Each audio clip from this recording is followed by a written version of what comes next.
avokati shumë herë ka menduar që ta pranoj fajsin. Unë jam fajtor për atë ditë pse kam qenë në fshatin Banjsk.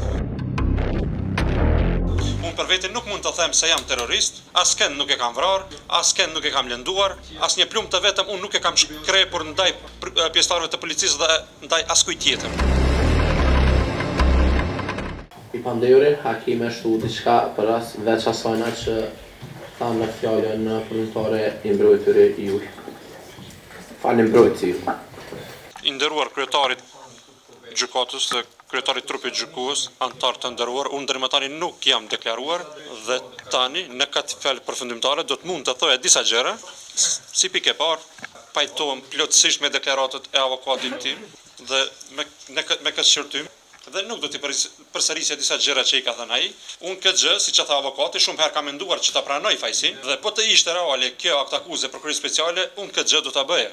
Unë jam fajtor për atë ditë pse kam qenë në fshatin Banjsk dhe ky është gabimi im më i madh në jetë. Jam fajtor për këtë gjë, por i nderuar gjyqtar, unë për vete nuk mund të them se jam terrorist, për arsye se askënd nuk e kam vrarë, askënd nuk e kam lënduar, asnjë plumë të vetëm unë nuk e kam shkrepur ndaj pjesëtarëve të policisë dhe ndaj askujt tjetër. Nëse është ekzaminuar, domethënë pushka ime e cila është gjetur tek ka mund të vërtetohet se nga ajo pushkë janë shkrepur 2 plumba.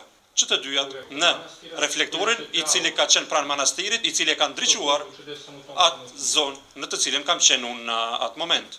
Unë më së shumti do të dëshiroja, nderuar gjyqtar, nëse do të mund t'ju prezantoja për 5 minuta jetën time se kush jam dhe çfarë jam. Në jetën time, deri në këtë situatë, nuk jam marr kur asnjëherë me veprime të cilat janë të kundërligjshme. Kam punuar edhe nga 2-3 punë njëkohësisht për 150-200 euro në muaj. Asnjëherë nuk kam bërë asgjë që është e kundërligjshme.